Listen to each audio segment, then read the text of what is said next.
বাংলাদেশে যে তীব্র শীত পড়েছে, শীতের চোদনে কেউ দাঁড়াইতেই পারতেছে না। বাংলাদেশে যে কি পরিমাণ শীত পড়েছে এটা আমরা ভাইয়ের কাছ থেকে শোনার চেষ্টা করব।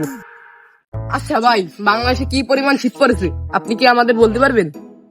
আরে ভাই, বাংলাদেশে যে পরিমাণ শীত পড়ছে, শীতের চোদনে দাঁড়াইতে পারতেছি না। আচ্ছা ভাই, আপনি লাস্ট কবে গোসল করেছেন?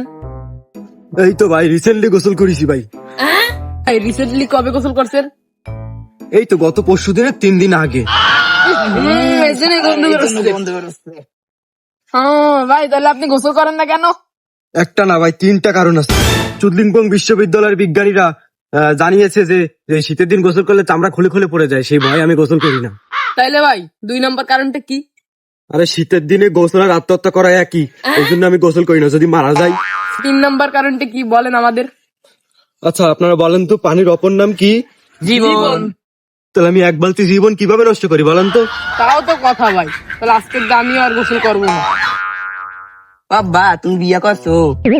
আমি বিয়ে না করলে তুই আসলি কন দে? আমারও বিয়ে করে দাও। তোর বিয়ের বয়স হয় নাই, তো কত বয়স হওয়া লাগে? বড় হওয়া লাগে। আমি তো বড় আছি। খালি এই বড় দিয়ে হবে না, অন্য কিছু বড় হওয়া লাগবে। এই দেও আর কি। ডাক্তার কাছে নিয়ে যাই। ডাক্তার সাহেব আমার পোলারায় শীতে গোসল করানোর একটা ওষুধ দেন তি। দাঁড়ান, ওষুধ আমি এখন লিখে দিচ্ছি। আমার খাতা করতে আরে আমার তো খাতা আনতে যা করলেন এই জীবনে, উপরে গেলে দিবনে। আমার তো খাতা আনতে মনে নেই। হাতে হাত দেন, হাতে লিখে দিই।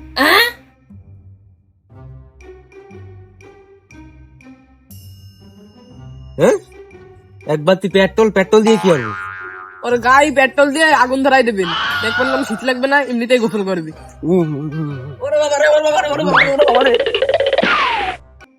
ডাক্তার সাহেব কি হলো? আরে আর কয়েন না, ওই শালার গায়ের দিয়ে বেরোতেছে গন্ধ। ওর এই শীতে একদিনও গোসল করেনি।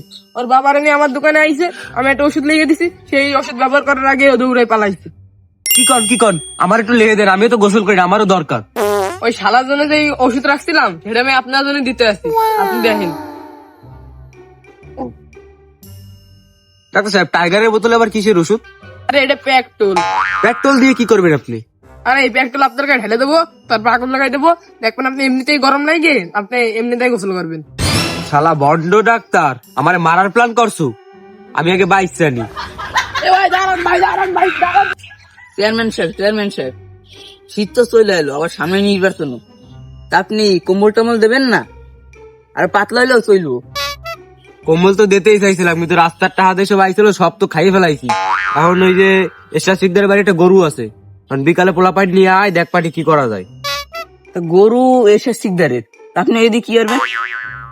আরে বুঝিস না, এখন নির্বাচনের সময়, এখন যদি গরুটা চুরি করে বেচতে পারি, এই যে ইলেকশনের সময় আমার মানুষ ভোট টোট দেবে কম্বল দিলি। যা করলেন জীবনে, উপরে গেলে দিবনে।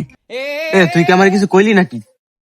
আরে না, ওই যে গরুটা চুরি করবেন, বেচারা তো গরিব, এখন যদি ওর কিছু হয় ও তো একবারে মরিয়ে যাইবেন।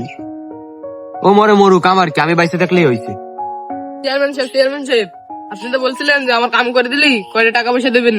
তা আপনার তো আমি ফুল ক্ষেতের কাম করে দিছি, আমরা তো কিছু দিলেন না। এটাই শর্ট।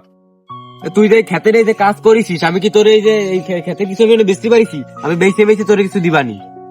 চেয়ারম্যান সাহেব, আপনি কি জানেন রাজনীতিবিদ আর জ্যোতিষীর মধ্যে পার্থক্য কি? এই আসতে টেপ বেটা ভাই, আরে কি পার্থক্য কদি? জ্যোতিষীরা হাত দেখে মিথ্যা কথা বলে, আর রাজনৈতিকবিদরা হাত নাড়ায় নাড়ায় মিথ্যা কথা বলে। তুই কি বললি আমারে? সলিমুল্লাহ, মাথা টেপা বাদ দিয়ে ওরে ধর আগে।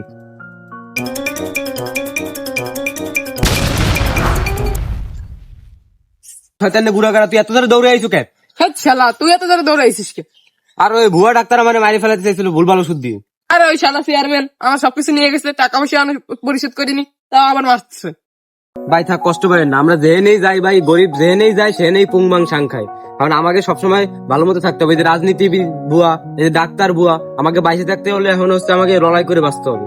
আরে ভাই ঠিক বলছেন ভাই, বাংলাদেশে বেঁচে থাকতে হলে লড়াই করেই বেঁচে থাকতে হবে। চলেন ভাই, তাহলে এখন আমরা দুর্নীতির বিরুদ্ধে একসাথে লড়াই করে বাঁচবো ইনশাআল্লাহ। ইনশাআল্লাহ চলেন ভাই।